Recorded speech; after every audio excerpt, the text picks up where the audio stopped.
Good morning student. आप कैसे हो? क्या हाल है आपके? पढ़ाई कैसी चल रही है? आज मैं आपको ज्योग्राफी पढ़ाऊंगी, भूगोल। भूगोल का एक वीडियो मैंने आपको कल दे चुकी हूँ।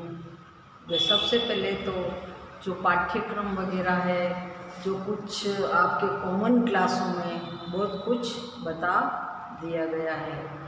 अगर आपको कॉमन क्लास के अंदर समझ में नहीं आया है या उसके अंदर आपका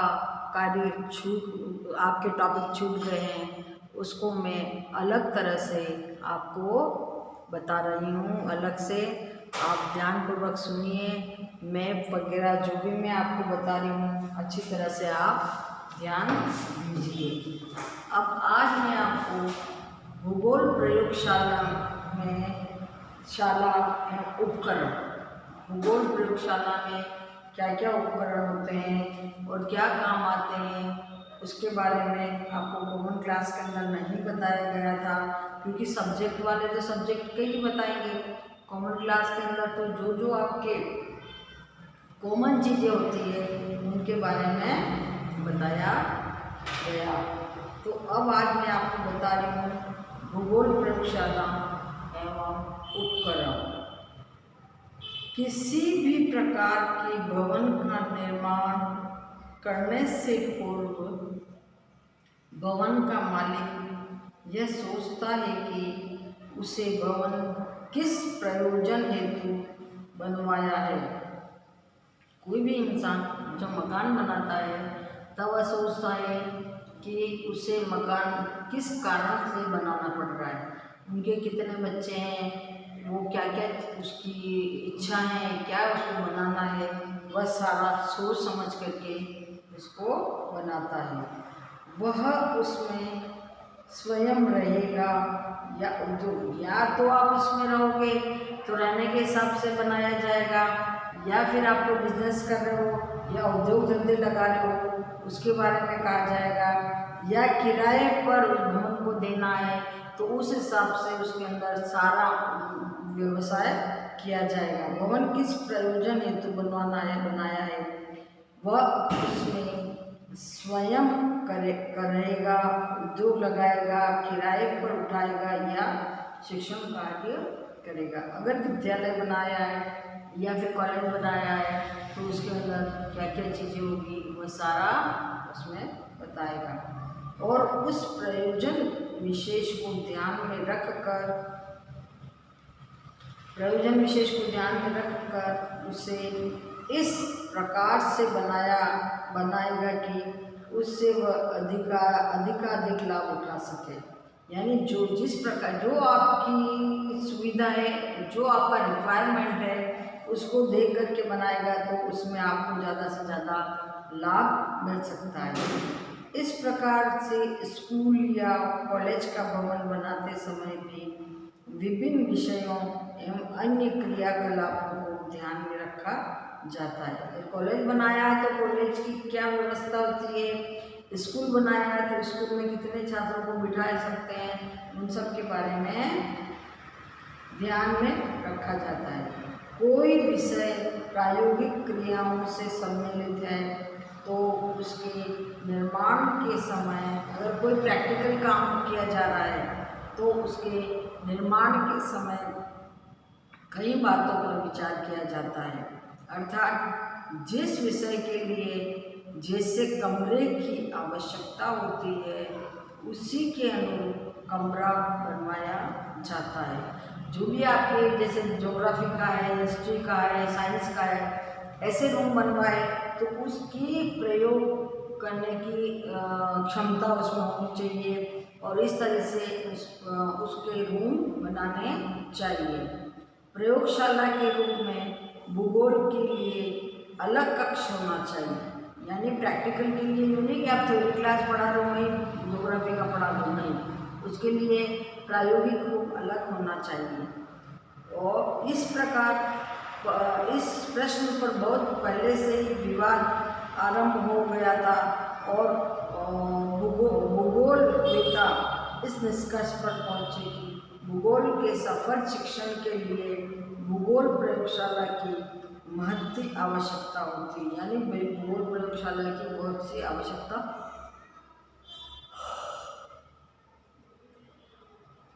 सन 1950 में मॉन्ट्रियल में इस विषय पर एक अंतर्राष्ट्रीय गोष्ठी का आयोजन किया गया। एक मतलब विश्व के सभी लोग एक साथ मिलकर एक गोष्ठी को आयोजन किया गया, जिसमें सभी भूगोलवेत्ता इस बात पर सहमत थे कि भूगोल का शिक्षण विज्ञान के विषय की भांति अलग कमरे में होना चाहिए। सबका यही मत था कि ज्योग्राफी का जो भी प्रैक्टिकल होता है तो वह साइंस की तरह ही अलग कमरे में होना चाहिए।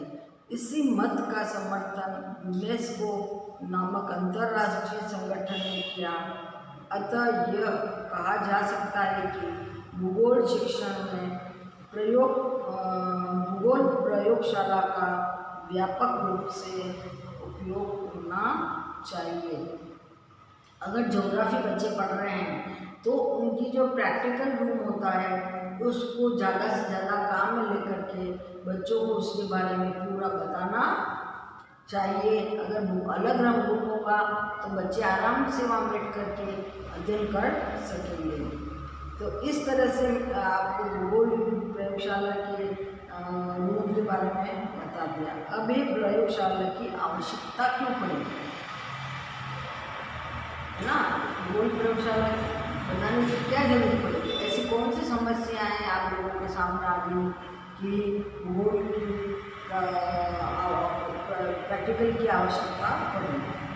वर्तमान समय में भूगोल की विषय सामग्री एवं भूगोल से संबंधित नई खोजों एवं यंत्रों के आविष्कार को देखते हुए भूगोल प्रयोगशाला की आवश्यकता प्रतीत होती है। भूगोल में प्रयोगशाला के रूप में अलग कक्ष की क्यों आवश्यकता होगी, इसके कुछ महत्वपूर्ण कारण सामने आए हैं। इनका विवरण संक्षेप में मैं आपको बता रही हूँ और उसको समझने की कोशिश आप करोगे। पहला कारण है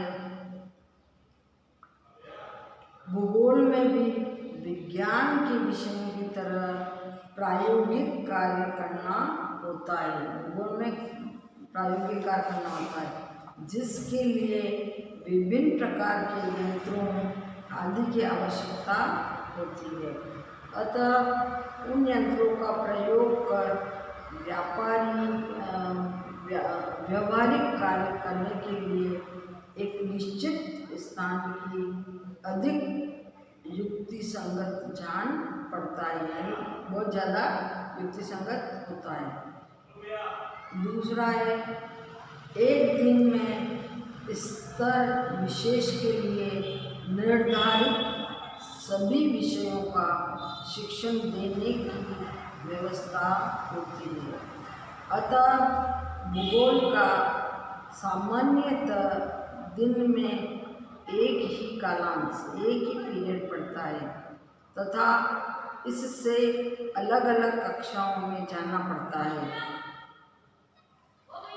अतः उसके लिए विभिन्न प्रकार के यंत्रों, नमूनों, मॉडलों आदि को एक कक्षा में से दूसरी कक्षा में ले जाना बड़ा कठिन कार्य होता है। अगर कोई भी चीज़ बच्चों को बतानी है तो एक कक्षा से दूसरी कक्षा में ले जाना क्या होता है, कठिन होता है।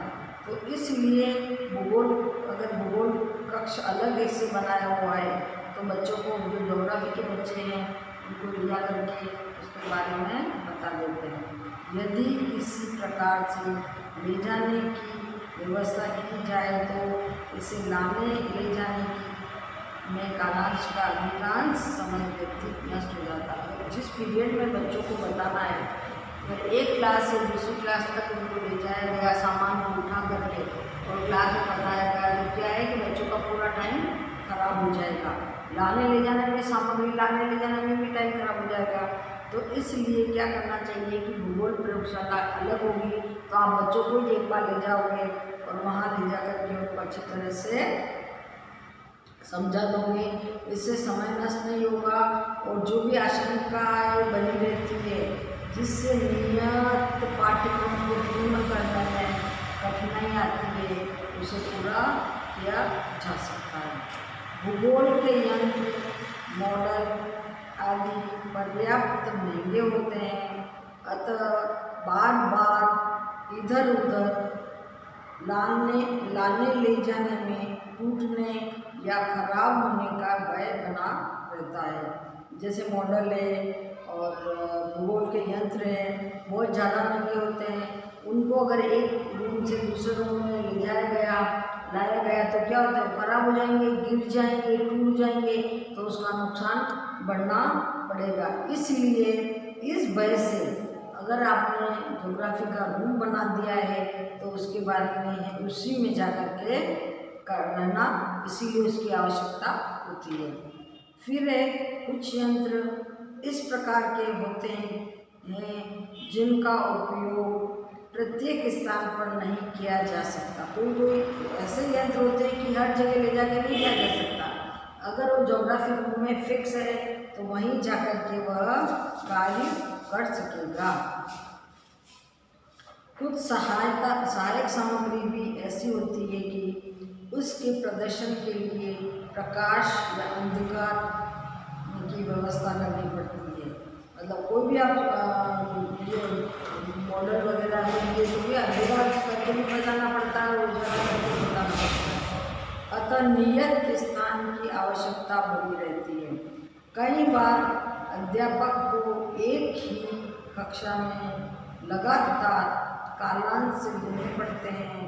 अतः यदि वह बीच में यंत्र या अन्य सामग्री लेने के लिए कक्षा छोड़कर आता है तो कक्षा अनुशासन सीखने की प्रक्रिया में व्याधा उत्पन्न होती है। जैसे मैंने आपको बताया ना, स्टाफ जो ज्योग्राफी का लेक्चर आपको पढ़ा रहा है, पढ़ाते पढ़ाते आपको कोई चीज़ बताने की आवश्यकता होगी। अगर वह लेने के लिए प्रैक्टिकल रूम में जाएगा तो ला करके फिर आपके पास आएगा तो देखिए आप लोग बातें करोगे, आप शांतिपूर्वक तो रहोगे नहीं, और हो सकता है वो जल्दी में टूट भी जाए और गिर भी जाए।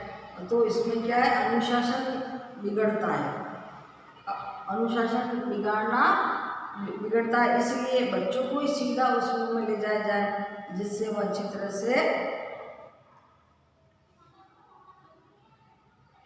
यदि सभी यंत्र एवं अन्य सामग्री एक साथ ही ले जाकर कक्षा में रख लेता है तो कक्षा में जगह अधिक चाहिए। अगर सारी सामग्री कक्षा में एक साथ ले जाता है तो वह क्या होता है कि वहाँ जगह चाहिए, और जगह ज़्यादा नहीं होती है तो क्या बच्चे बैठे कहाँ और सारी सामग्री रखे कहाँ। इसलिए एक प्रयोग रूम बनाना आवश्यक है। तो यदि सभी यंत्रों को एक सामग्री के कक्षा भी संग्रहालय की तरह नजर आती, जो कि नियत विषय वस्तु की जानकारी देने के मार्ग में बाधक सिद्ध होती है, क्योंकि विद्यार्थी शिक्षण कार्य में रुचि कम लेना प्रारंभ कर देते हैं और यंत्रों आदि की तरफ ध्यान अधिक आकर्षित करते हैं। भूगोल के शिक्षार्थी को मिट्टी, खनिज, चट्टान आदि के नमूने एकत्रित करने होते हैं तथा मॉडल्स का निर्माण करना होता है। अतः उन्हें रखने के लिए भूगोल प्रयोगशाला की आवश्यकता होती है। मिट्टी, तरह तरह की मिट्टी चाहिए और मॉडल्स चाहिए, उन सब को रखने के लिए एक रूम होना आवश्यक होता है और उसी में उसको कार्य करना होता है। अगर आप जिस क्लास में आप पढ़ रहे हो वहाँ पर ये सब सामान रख दिया तो फिर नेक्स्ट पीरियड में वो सामान कौन ले जाएगा? तो इसलिए वह अलग क्लासरूम होना चाहिए। भूगोल शिक्षण के अनुकूल वातावरण का निर्माण केवल भूगोल प्रयोगशाला में ही होना संभव है। भूगोल प्रयोगशाला में ही ये वातावरण का निर्माण हो सकता है, अलग बाहर नहीं हो सकता है। जिसका सीखने की प्रक्रिया पर प्रत्यक्ष प्रभाव पड़ता है। भूगोल के यंत्रों एवं प्रयोगशाला में ही संभव होता है।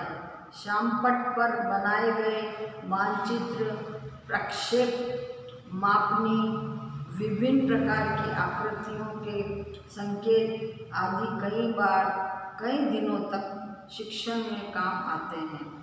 ऐसी स्थिति में अलग कक्ष होने पर अध्यापक का इन वस्तुओं को पुनः बनाने का श्रम और समय बच जाता है, जिसका उपयोग आगे के शिक्षण कार्य में किया जा सकता है। जो भी टाइम बच जाता है ना, तो उसी रूम में जाकर के सब प्रैक्टिकल कर लेंगे तो अलग वह कर पाएगा और वहाँ जाकर के क्या करेगा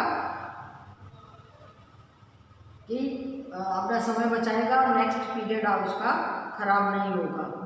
भूगोल प्रयोगशाला में शिक्षार्थी को भी उसकी आवश्यकता की सभी प्रकार की सामग्री एक स्थान पर सुविधापूर्वक उपलब्ध हो जाती है, जो कि भूगोल प्रयोगशाला के अभाव में कठिन होती है। इसमें जैसे माध्यमिक एवं उच्च माध्यमिक स्तर पर जो प्रयोगशाला कार्य छात्र को स्वयं करने के लिए दिए जाता है, उसमें समय अधिक लगता है तथा उस कार्य को पूरा करने के लिए कई प्रकार के यंत्रों एवं अन्य सामग्री की आवश्यकता पड़ती है। अतः भूगोल प्रयोगशाला होने पर विद्यार्थी कालांश के बाद भी अपना गृह कार्य करने में समर्थ होते हैं। यानी अगर उनको कोई काम करना है तो उनका कालांश हो गया, उसके बाद उनके पास कोई फ्री जगह टाइम है तो वो जा कर के वहाँ प्रयोगशाला में कार्य कर सकेंगे। ये सभी कारण इन कारणों के आधार पर कहा जा सकता है कि भूगोल शिक्षण के लिए निश्चित ही भूगोल प्रयोगशाला की आवश्यकता है, जहाँ पर शिक्षार्थी को भूगोल के अनुकूल वातावरण प्राप्त हो सके। वास्तव में भूगोल प्रयोगशाला ऐसी होनी चाहिए कि उसमें घुसते ही उसका प्रमुख शिक्षार्थी पर स्पष्ट रूप से महसूस किया जा सके। उसके अंदर घुसते ही उसका प्रभाव है ना, जो ज्योग्राफी का टीचर बनने जा रहा है उस पर प्रभाव पड़े और जाके सारी चीज़ें उसमें वह देखे और बताए कि किस प्रकार से इसको करना चाहिए। अब नेक्स्ट पॉइंट है भूगोल प्रयोगशाला की योजना। भूगोल प्रयोगशाला की योजना बनाते समय मुख्य 3 बातों पर विचार करना चाहिए। पहला है भूगोल प्रयोगशाला की स्थिति, दूसरा है भूगोल प्रयोगशाला की बनावट, तीसरा है भूगोल के उपकरणों को रखने का स्थान। पहला स्थिति है भूगोल प्रयोगशाला ऊंचाई पर होनी चाहिए ताकि अंदर से ही ग्रह प्रदेश का भलीभांति अवलोकन किया जा सके तथा तापमान, वर्षा, वायु की आर्द्रता, वायु की शुष्कता एवं अन्य आकस्मिक परिवर्तन का आसानी से निरीक्षण किया जा सके। दूसरा है भूगोल प्रयोगशाला भवन के एक तरफ होनी चाहिए, बीच में नहीं, जिससे निरीक्षण खिड़कियां का निर्माण कराया जा सके। फिर है भूगोल प्रयोगशाला के अंदर सूर्य का प्रकाश आसानी से सीधा जा सके, अर्थात खिड़की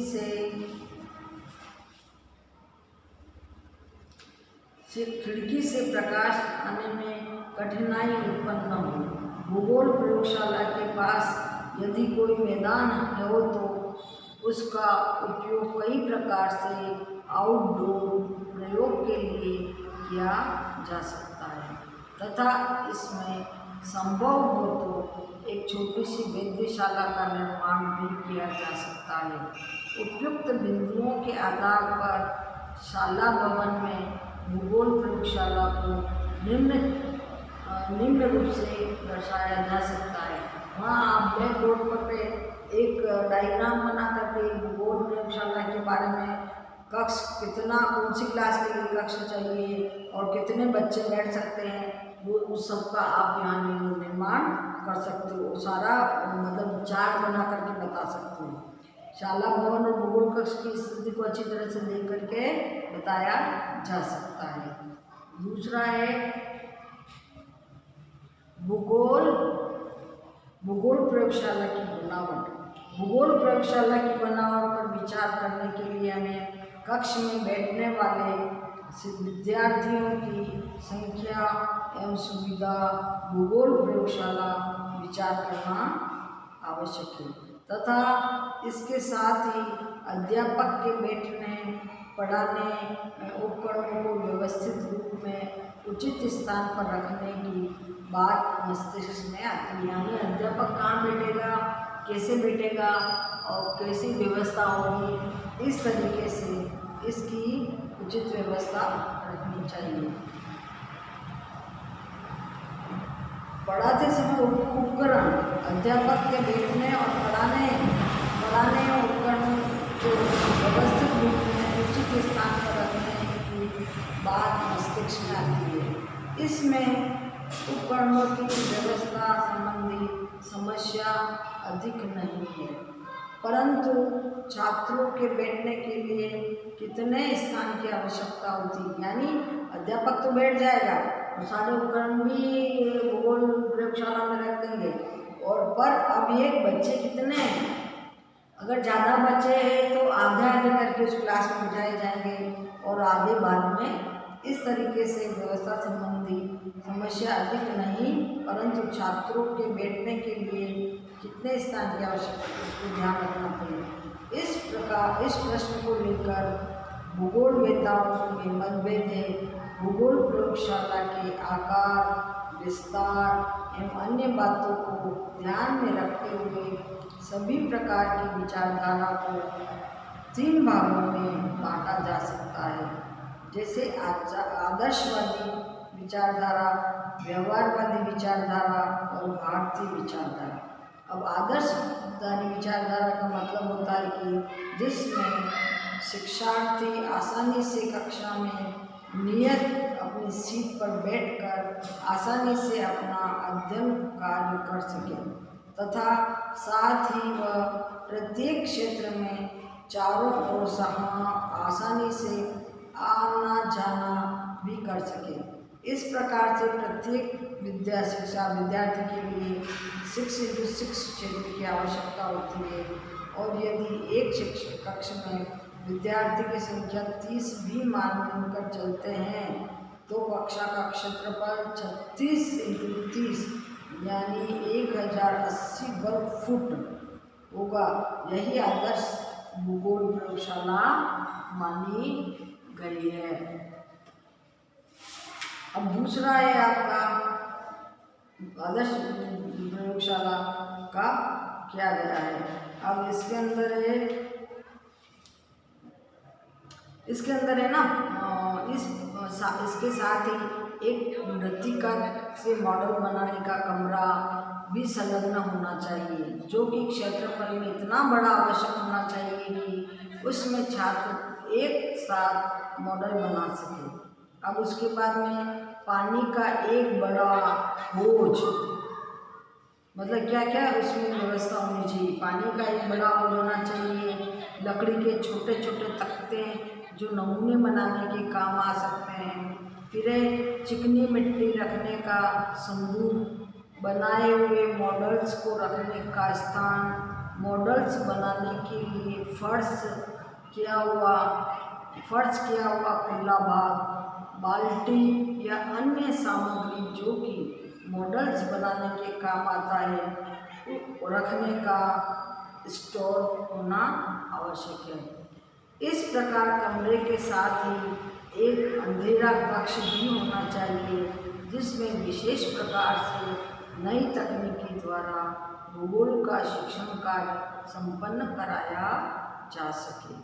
इसके अलावा एक भंडार कक्ष भी होना चाहिए, जिसमें ऐसी सामग्री को रखा जा सके जिसकी प्रतिदिन आवश्यकता नहीं होती। इसके साथ ही एक ऐसा कक्ष भी होना चाहिए जिसे भूगोल पुस्तकालय के रूप में प्रयोग में लाया जा सके, जहाँ पर भूगोल संबंधी पुस्तिका या अन्य प्रकार का साहित्य उपकरण कर सके। आदर्शवादी विचारधारा के अनुसार भूगोल कक्ष की रूपरेखा इस प्रकार दर्शाई जा सकती है, परंतु इसके अनुसार भूगोल प्रयोगशाला का निर्माण करने के लिए अधिक धन की आवश्यकता होगी तथा साथ ही साथ अपेक्षाकृत अधिक मात्रा में भूमि भी चाहिए। अतः विश्व के अधिकांश विकासशील राष्ट्र इस प्रकार की भूगोल प्रयोगशाला नहीं बना सकते हैं। वास्तविक समय में इस प्रकार की भूगोल प्रयोगशाला का निर्माण करना असंभव नहीं है, तो मुश्किल भी अवश्य है। अतः यह कहा जा सकता है कि इस प्रकार की भूगोल प्रयोगशाला का ध्यान रखना चाहिए। अब सेकंड है व्यवहारवादी विचारधारा। इस विचारधारा के पोषक मानते हैं कि दो शिक्षार्थियों को एक साथ बिठाया जा सकता है तथा उसको आसानी से पढ़ने के लिए स्थान की आवश्यकता होती है एवं उन्हें आने जाने का भी उचित स्थान चुनना चाहिए। इस प्रकार से दो शिक्षार्थियों के लिए सामान्यतः वर्ग फुट स्थान आवश्यकता अपेक्षित है। अतः 30 विद्यार्थी के लिए जगह पूरी होनी चाहिए।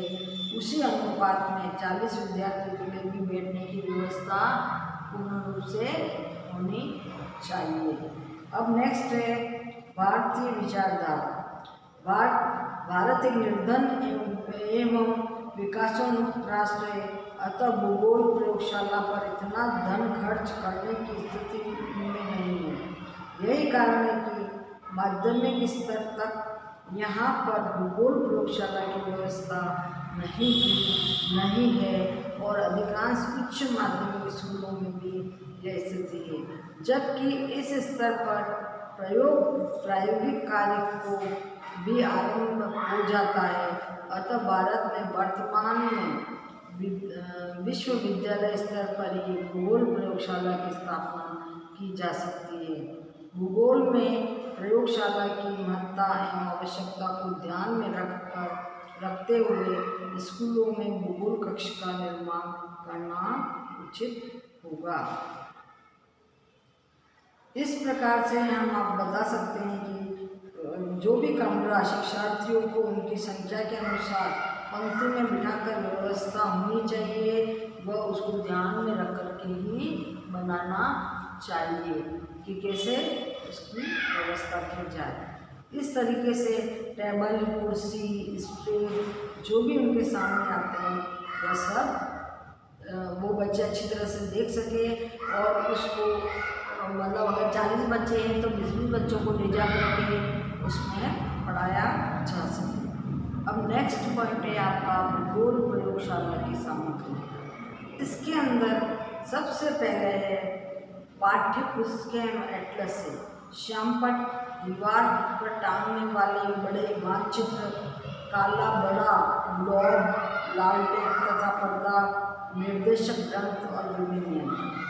ये सारी चीज़ें भूगोल प्रयोगशाला की सामग्री के अंदर आते हैं और इसके अंदर ध्यान ये सब चीज़ें होनी चाहिए जिससे आप बच्चों को पढ़ाते हो तो ध्यानपूर्वक करें। आप कमरे के बाहर काम आने वाली सामग्री भी होनी चाहिए और कमरे के अंदर भी होने वाली सामग्री होनी चाहिए। जैसे कमरे के बाहर काम आने वाली सामग्री में इस श्रेणी में वह सामग्री आती है जो कि कमरे के बाहर काम आती है, जैसे रेन गेज, तापमापी, वायु बार मापन यंत्र, फीता, जंजीर, समतल मापन, ये प्लेन टेबल आदि। कमरे के अंदर काम आने वाली सामग्री में आएंगे एटलस है, भित्ति मानचित्र है, विभिन्न प्रकार के ग्लोब है, लैंटर्न है, स्लाइड से पुस्तकालय, मानचित्र संग्रहालय है, समय पर पर्याप्त भूगोल की मैगजीन आदि। उक्त शिक्षण सामग्री पर विचार करके ये स्पष्ट किया जा सकता है कि भूगोल प्रयोगशाला के लिए उक्त सामग्री होना आवश्यक है। शिक्षण कार्य सुचारू रूप से चलाने के लिए सभी चीज़ें होना आवश्यक है। परंतु यदि एक आदर्श स्थिति है तथा उक्त उल्लेख से ये स्पष्ट नहीं होता है कि उक्त सामग्री किस स्तर के स्कूल की भौगोलिक प्रयोगशाला में आती है। अब इसके अंदर सामग्री पर विचार किया गया है। प्राथमिक स्तर पर भूगोल शिक्षण सामग्री के उपकरण क्या होने चाहिए। दूसरा है माध्यमिक स्तर पर भूगोल सामग्री के क्या होनी चाहिए। और उच्च माध्यमिक भूगोल सामग्री की कक्ष की सामग्री के उपकरण क्या होने चाहिए। इस तरीके से विश्व के महाद्वीप के अलग अलग प्राकृतिक राजनीतिक मानचित्र ब्रिटिश, रूस, जापान, महत्वपूर्ण ये उच्च माध्यमिक विषय है। और छोटी क्लास के बच्चों के लिए छोटी छोटी जो भी भारत की ही चीज़ें बनाएं और मध्यकालीन उन सब के बारे में तभी बनाया जा सके। संक्षेप में यह कहा जा सकता है कि भूगोल कक्ष में प्रयुक्त सामग्री होनी चाहिए ताकि भूगोल शिक्षण के उद्देश्य को भली भांति पूर्ण किया जा सके। परंतु यहाँ यह नहीं भूलना चाहिए कि उक्त सामग्री में भी अधिक आवश्यक भूगोल शिक्षक है जो कि अपनी योग्यता एवं लगन से छात्रों के सहयोग से बहुत सी सामग्री का निर्माण करके भूगोल कक्ष को अच्छी प्रकार से सुसज्जित कर सके और अच्छी तरह से बच्चों को पढ़ा सके। ये आपको मैंने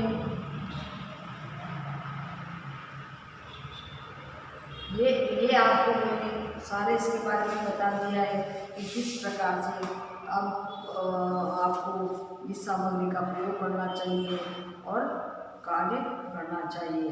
और जो भी काम आपको पढ़ाया जा रहा है वो अच्छी तरह से ध्यानपूर्वक सुने और ज्योग्राफी के जो भी आपके सेशन दिए हैं वो उसको कंप्लीट करके जब भी आपको कॉलेज जाना पड़े तब आप उसको लेकर के आओ।